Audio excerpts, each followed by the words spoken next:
부모가 큰 수술을 하는데 놀러 가는 놈이 어디 있어? 생각이 있냐 없냐? 우리가 가라고 해도 취소하거나 적어도 미루기는 했어야 할 거 아냐? 솔직히 아버지 때문에 마음 진짜 불편해요. 그냥 다녀오라고 해주실 수도 있잖아요. 위암은 솔직히 생존율 진짜 높아요. 90%가 넘어요. 말기도 아니고 일찍 발견한 편이잖아요. 그러면 수술하면 거의 일상 회복할 수 있대요. 그거 잘라내면 남은 고쳐줘도 평생 밥 먹을 때 불편하게 살아야 될 수도 있는 거야.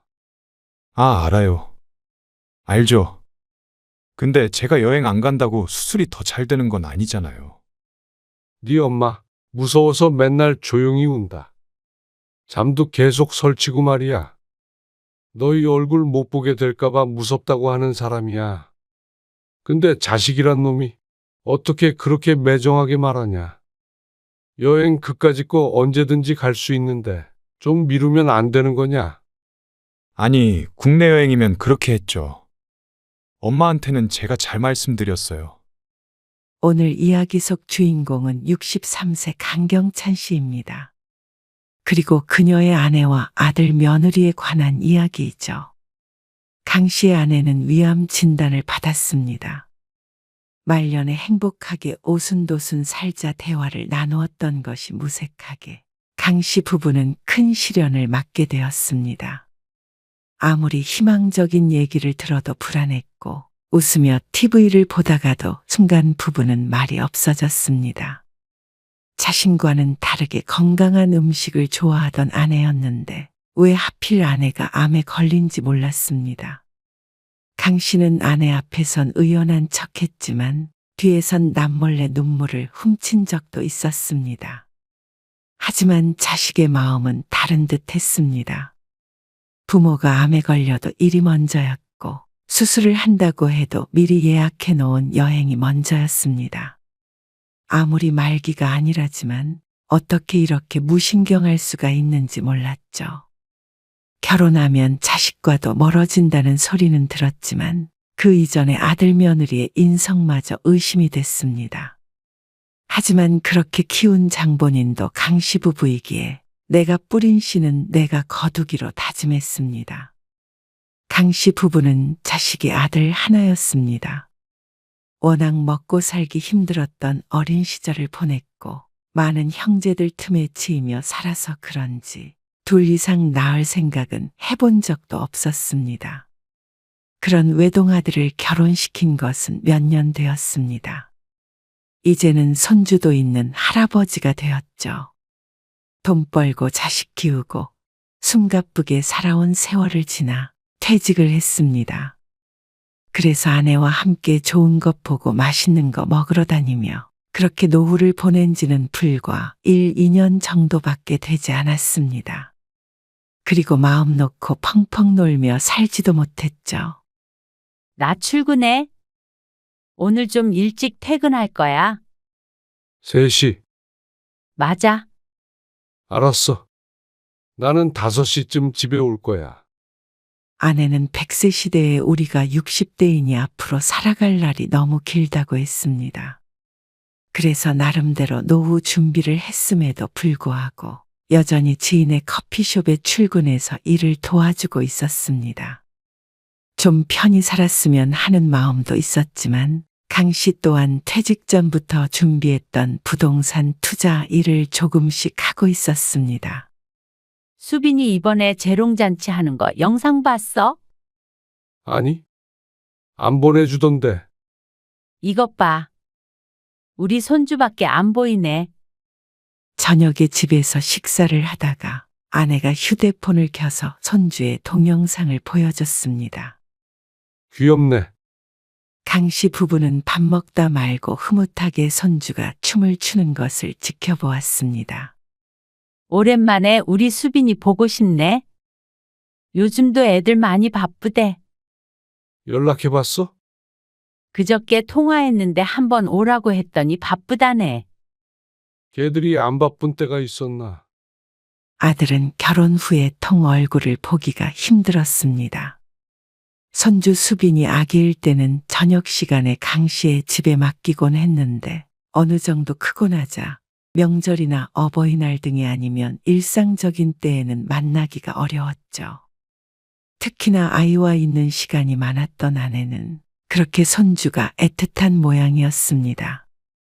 하나밖에 없는 손주이고 둘째는 낳지 않을 거라고 하니 앞으로도 유일한 손주였습니다. 그러면 당신 생일 때 어디 같이 놀러 좀 가자고 할까? 내 생일?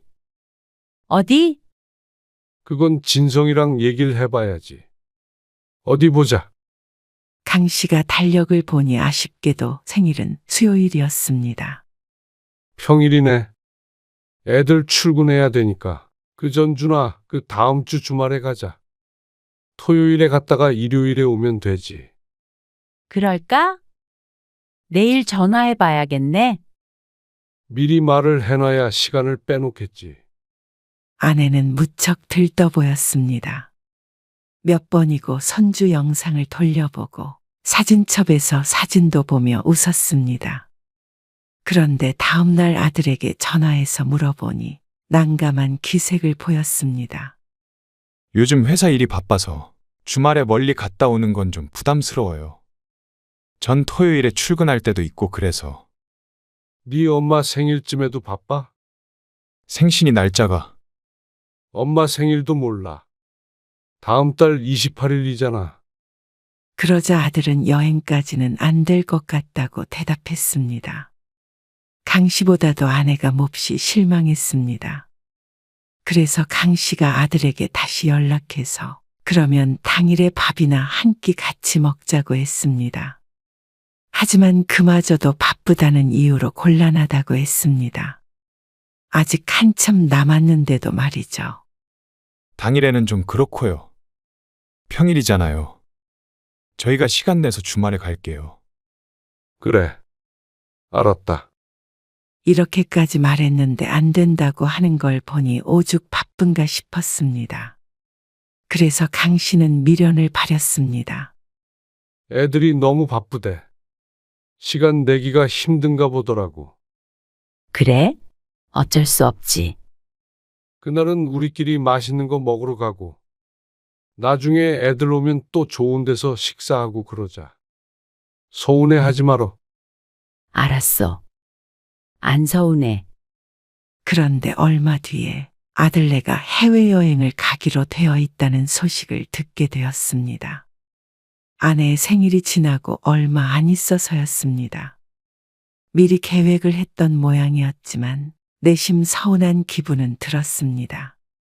그렇게 바빠서 주말에 여행도 못 가고 평일에 밥 한 끼도 못 먹는다더니 며칠 동안 쉬어야 하는 해외여행은 간다는 말이었습니다. 아내도 그 말을 듣고는 겉으로 표시는 안 했지만 상심하긴 한 모양이었습니다. 가끔씩 허공을 보며 한숨을 쉬기도 하고 외롭다는 말을 하기도 했습니다. 남편이 있는데도 외롭다는 걸 보면 자식 때문인 것 같았죠.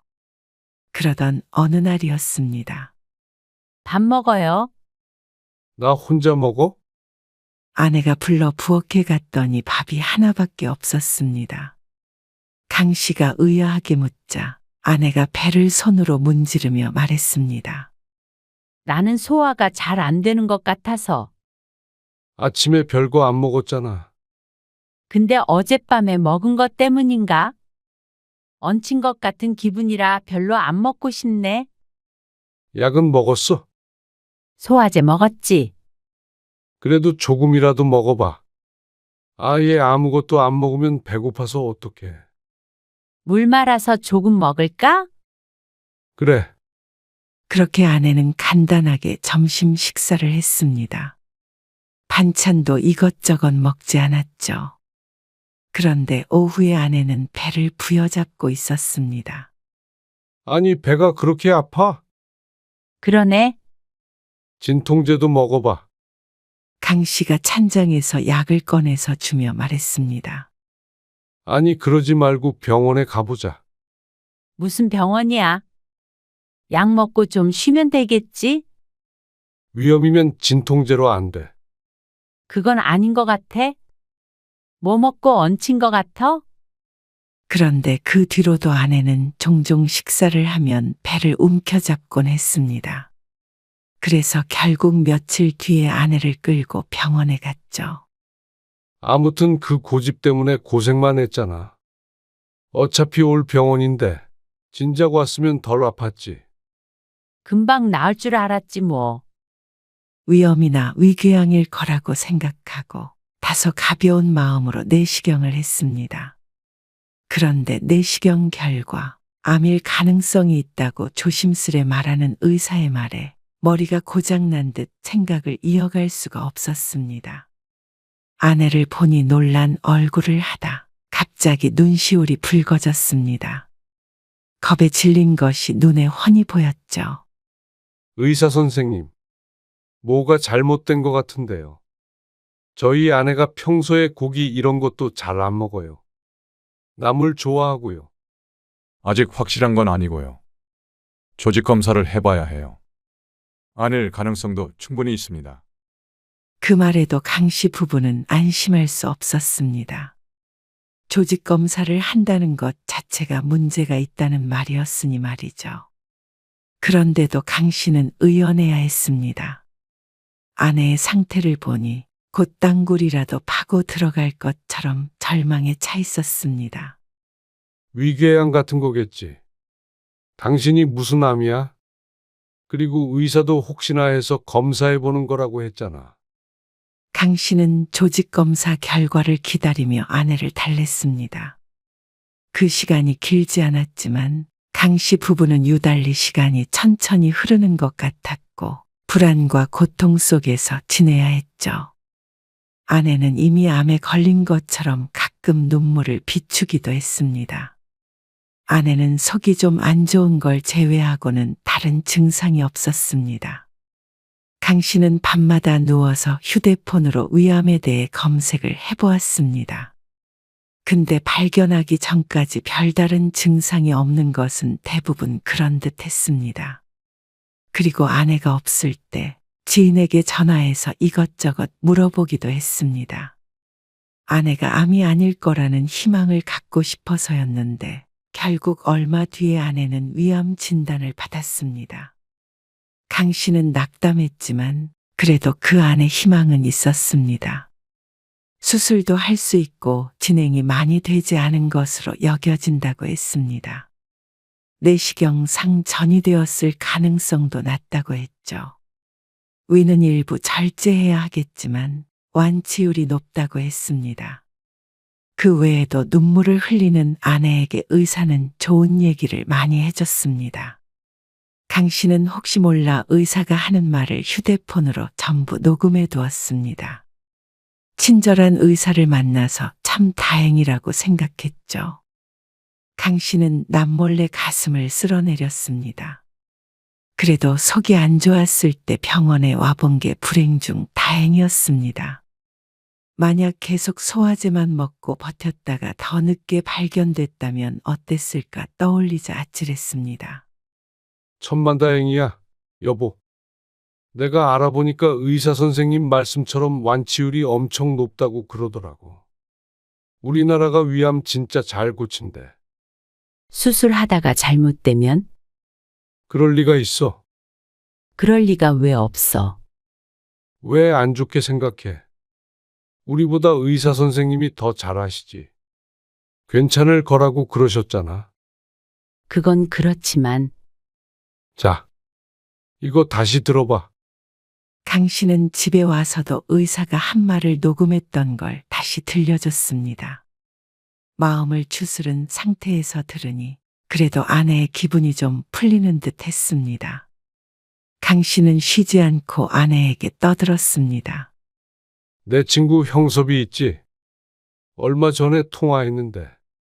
당신도 기억하나? 20년 전쯤에 위암에 걸리셨었거든? 근데 지금 90세고 엄청 정정하셔. 그래? 정말로 하나도 걱정하지 마. 강 씨가 아들에게도 전화해서 말했습니다. 암이라는 단어 하나의 아들도 놀란 듯 잠시 정적이 흘렀습니다. 몇 분간 허하는 한숨 소리만 들려왔습니다. 네 엄마 많이 우울해하니까 너도 신경 좀 써. 아무리 바빠도 엄마 건강이 먼저잖냐. 그렇죠. 알겠어요. 그리고 다음날 아들이 아내에게 전화를 한 모양이었습니다. 우중충 장마 같았던 아내의 표정이 모처럼 환하게 개었습니다. 나 그만 우울해하고 힘내려고. 그래, 우리 수빈이 대학 가는 것도 봐야지. 당연한 소리를 해. 누가 들으면 시한부 선고 받은 줄 알겠어. 강 씨도 가벼운 투로 대꾸했습니다.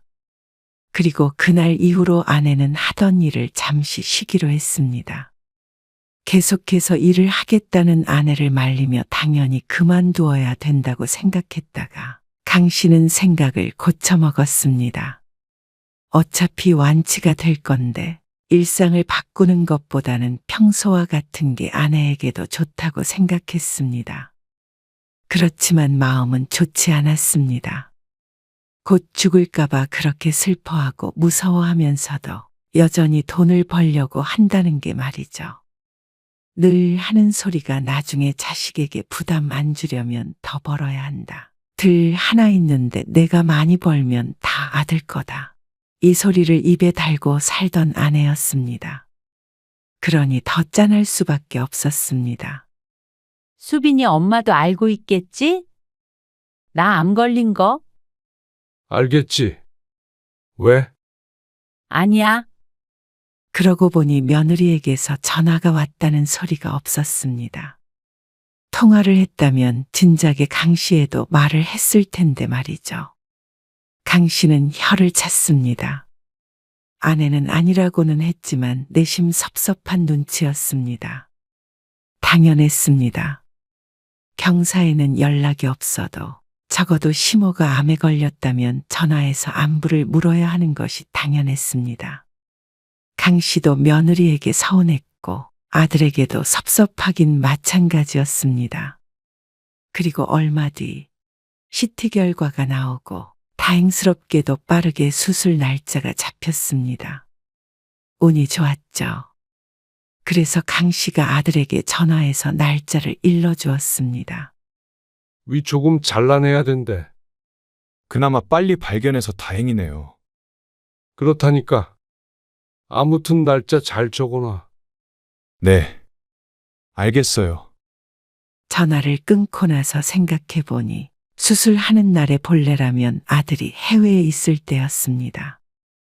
여행을 가는 날짜와 겹치는 것 같았습니다. 아들네 여행은 어쩌나 걱정은 되었지만 엄마가 아파서 수술을 하는데 어쩌겠나 싶었죠.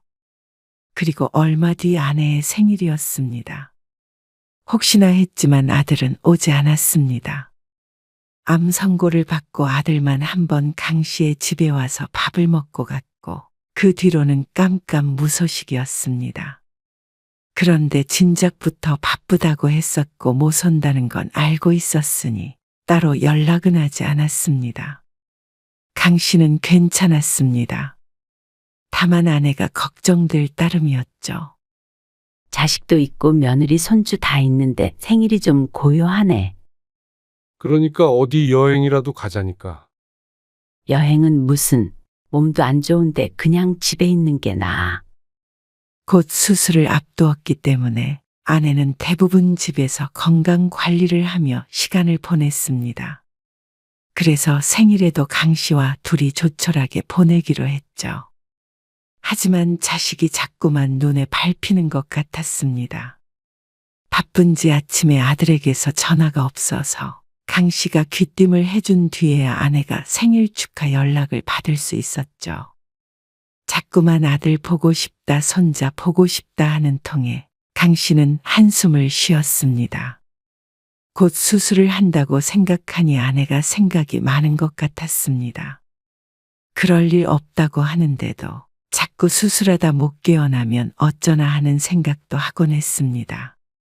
그래서 다음날 강 씨가 아들에게 전화를 걸었습니다. 엄마 입원하기 전날에 여기 집에 와서 하룻밤 자고 가면 안 되겠냐?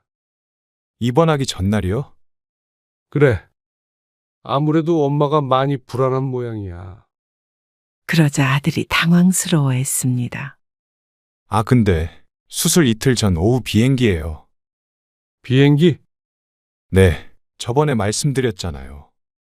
가족끼리 여행 간다고요. 그 말에 아들보다도 강 씨가 더 당황했습니다. 당연히 수술 날짜와 겹치기에 여행은 취소할 거라고 생각했으니 말이죠. 서로가 서로에게 당황한 가운데 강 씨가 아들에게 다시 물었습니다. 여행이 가겠다고? 그거 이제 와서 취소를 할 수가 없어서요. 위약금도 많고 수빈이랑 수빈이 엄마도 엄청 기대하고 있어요. 수빈이 엄마 애 키우느라 신혼여행 이후로 처음 해외로 가는 거라서 들떠 있어가지고. 아들이 말끝을 흐렸습니다. 강 씨는 뭐라 대꾸할 수가 없어서 침묵을 지켰습니다. 그러자 아들이 계속해서 변명을 했습니다. 잠자코 듣고 있던 강 씨가 아들의 말을 끊고 얘기했습니다. 그래도 다른 것도 아니고 수술이잖아. 생일에 못 오는 것을 가지고 뭐라고 한 적은 없었습니다. 하지만 위암 수술은 다른 문제였습니다. 차라리 조금 미루면 어떠냐? 아, 그게 날짜를 미룰 수가 없어요. 취소했다가 다시 해야 되는데 위약금이. 위약금 내가 주마. 자꾸만 꺼내는 돈 얘기에 강 씨가 대꾸했습니다. 지금 그게 중요한가 싶었죠. 그러니까 아들도 더는 할 말이 없는지 곤란한 듯 대답했습니다. 일단은 알겠어요. 수빈이 엄마랑 상의해 볼게요. 전화를 끊고 강 씨는 한참을 심란함에 일이 손에 잡히질 않았습니다. 설마 아들네가 여행에 갈까 싶었습니다. 상의를 해본다고 했으니 아내에게는 굳이 얘기하지 않았습니다. 위약금이 얼마가 나온들 강 씨가 지불할 의사가 있었습니다. 그런데 수술이 다가오자 아들에게서 전화가 왔습니다. 휴대폰에 뜬 아들의 이름을 볼 때부터 불안했습니다. 그리고 역시나 아들은 기가 막힌 말을 했습니다. 오늘 아침에 엄마랑 통화했어요. 무슨 통화? 엄마가 저희 여행 다녀오라고 그러시던데요. 아내가 가지 말라고 붙잡을 리가 없었습니다. 그걸 또 아내에게 전화해서 가도 될지 상의를 한 건지 허락을 받은 건지 모르겠지만 어쨌거나 아들의 행동이 참 황당했습니다. 수술 끝나고 다음날 오전에 돌아오거든요. 오후에 병원으로 갈게요. 마음의 짐을 덜은 듯 아들의 목소리가 사뭇 가벼웠습니다. 금방 40 되는 놈이 생각이 이렇게 짧은지 몰랐습니다. 제 엄마가 걱정도 안 되는 모양이었죠. 입장을 바꿔서 아들이 위암 수술을 하는데 부모인 강 씨 부부가 해외여행을 간다고 하면 잘도 좋아하겠다 싶었습니다. 너 내가 위약금도 준다고 했잖냐? 그래서 엄마한테 말하니까 그냥 다녀오라고 하셨어요. 그걸 엄마한테 왜 전화를 해서 물어봐? 다녀오라는 소리가 듣고 싶었던 거 아니냐? 그건 아니고요. 강 씨는 이제는 화를 내지 않을 수가 없었습니다. 계속 참기만 하니 아들이 알아듣질 않는 것 같았습니다. 부모가 큰 수술을 하는데 놀러 가는 놈이 어디 있어? 생각이 있냐 없냐? 우리가 가라고 해도 취소하거나 적어도 미루기는 했어야 할 거 아냐? 그러자 아들은 오히려 한숨을 푹 쉬며 말했습니다. 솔직히 아버지 때문에 마음 진짜 불편해요. 그냥 다녀오라고 해주실 수도 있잖아요. 아들은 당연히 여행을 취소해야 된다고 생각하는 강 씨에게 불만이 있는 듯 했습니다. 그러면서 하는 소리가 강 씨의 가슴을 후벼 팠습니다. 위암은 솔직히 생존율 진짜 높아요. 90%가 넘어요. 말기도 아니고 일찍 발견한 편이잖아요. 그러면 수술하면 거의 일상 회복할 수 있대요. 어떤 사람은 맹장 수술이랑 비교하기도 하던데요. 어떤 정신 나간 놈이 위를 잘라내는 수술이랑 맹장 수술을 비교해? 아니, 말이 그렇다는 거죠. 그거 잘라내면 남은 고쳐줘도 평생 밥 먹을 때 불편하게 살아야 될 수도 있는 거야. 아, 알아요, 알죠. 근데 제가 여행 안 간다고 수술이 더 잘 되는 건 아니잖아요. 말문이 턱하고 막히는 기분이었습니다. 대단한 효자는 아니어도 이런 불효막심한 말을 하는 아들은 결코 아니었습니다. 그놈의 여행이 뭐라고 부모 수술날에도 곁을 떠나 있어야 하는지 도무지 이해할 수가 없었습니다. 어쩌면 이렇게 매정할 수 있는지 몰랐습니다. 네 엄마 무서워서 맨날 조용히 운다. 잠도 계속 설치고 말이야. 너희 얼굴 못 보게 될까봐 무섭다고 하는 사람이야. 근데 자식이란 놈이 어떻게 그렇게 매정하게 말하냐. 여행 그까짓 거 언제든지 갈 수 있는데 좀 미루면 안 되는 거냐. 아니, 국내 여행이면 그렇게 했죠. 엄마한테는 제가 잘 말씀드렸어요. 부모 속을 이렇게도 몰라주는 자식이었습니다. 아마 아내에게도 헛소리를 짓거렸을 것 같았습니다. 강 씨는 아내가 아들과 통화한 사실을 까맣게 모르고 있었죠. 속으로만 앓고 있을 아내가 참 딱했습니다. 이런 걸 자식이라고 보고 싶다고 하는 아내이기 때문이었습니다. 다른 수술 같았으면 저도 안 가요. 근데 이건 잘못될 일 별로 없대요. 다녀와서 집 놓고 바로 병원으로 갈게요. 생존율이 가장 높은 게 위암이라는 아들. 그러니 걱정하지 말라고 위로하려는 게 아니고 그래서 별거 아니라는 듯이 말하는 아들에게 화가 났습니다. 어떤 말로도 결정을 바꿀 것 같지 않아 강 씨는 더는 대화하지 않고 전화를 끊어버렸습니다. 이만 끊겠다는 말도 아까웠습니다. 그리고 나서 저녁에 아내에게 물어보니 아내가 괜찮다며 웃었습니다. 미리 예약한 거를 못 가게 하면 안 되지. 그 말에 강 씨는 가슴을 퍽퍽 내리치고 싶었습니다. 괜찮을 리가 없었습니다. 자식이 여럿인 것도 아니고 아내의 인생에서 가장 큰 수술이었습니다. 그리고 암이라는 게 얼마나 무서운 병인지 모르는 사람은 없었습니다. 강 씨는 아내보다도 자식 일이 무덤덤한 편이었지만 강 씨가 암에 걸린 상황이었더라도 아들의 말에 서러웠을 것 같았습니다. 그런데 아내 성격에 속이 문드러지지 않고 못 베길 것이었습니다. 그리고 아들은 정말로 아내가 수술한 날 오지 않았습니다. 기어이 여행을 간 모양이었습니다. 과연 맘 편히 여행을 즐길 수 있을까 싶었습니다. 그런데 매정하게 말하던 아들의 모습을 떠올리니 부모는 뒷전이고 좋은 시간을 보내고 있을 수도 있겠구나 싶었습니다. 강 씨는 더 이상 아들에게 기대하는 것도 없었습니다. 그냥 그런 놈이라고 생각하면 마음이 편했습니다. 수술실 앞에서 모니터를 보면서 기다리는데 강 씨의 애가 다 타서 없어지는 것 같았습니다. 다행히 수술은 잘 마쳤습니다. 걱정하지 말라던 의사의 말이 맞았습니다.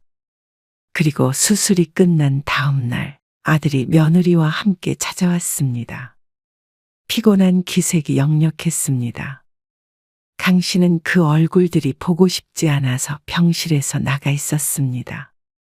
면회 시간이 짧아서 금방 나왔지만 강 씨는 아들에게 아무 말도 하지 않았습니다. 며느리가 아내를 걱정하는 인사말을 강 씨에게 건넸지만 그조차도 대꾸하지 않았습니다. 그렇게 걱정이 되는 사람이 어떻게 시어머니가 암 진단을 받은 뒤로 전화 한 통 없었는지 묻고 싶었습니다. 아들도 눈치를 보며 세상 효자인 척 아내를 걱정했습니다. 하지만 강 씨의 마음은 이미 굳게 닫힌 뒤였습니다. 아들네가 돌아가고 아내를 보니 어쩐지 울적한 듯한 표정이었습니다. 자식이 왔는데 기쁜 표정을 짓지 않는 것은 처음이었습니다. 아프고 외로울 때 자식이 전혀 위로가 되질 않으니 어쩌면 당연했습니다. 어쩐지 아내도 머릿속이 복잡한 것 같았습니다. 그리고 퇴원하는 날도 아들은 전화가 없었습니다. 언제 퇴원한다고는 말을 했지만 생일도 기억 못하는 아들이 그걸 기억할까 싶었습니다. 얼마 뒤가 명절이었는데 강 씨 부부는 명절은 아들을 부르지 말고 건너뛰기로 했습니다. 집에 손님이 와도 맞이할 기운이 없기도 했고 자식과의 관계를 재정립해야 할 때라고 생각했습니다. 아내도 그런 강 씨의 말에 동의를 했습니다. 오지 말라고 하니 좋아서 명절에 처가와 놀러간 아들을 보고도 강 씨는 전혀 놀라지 않았습니다. 그리고 얼마 뒤에 강 씨가 아내에게 조용히 말했습니다. 집 이사 가자. 둘이 살기 좋은 곳으로 좀 크게 줄여서. 이사? 그래. 좀 더 한적한 곳으로 가도 되고. 그리고 가서 우리도 이제 다시 재밌게 살아보자. 더 멀리 여행도 가고 말이야. 그러자 아내가 잠시 생각에 빠졌습니다. 일도 당분간은 하지 말고 즐겁게만 살아보자.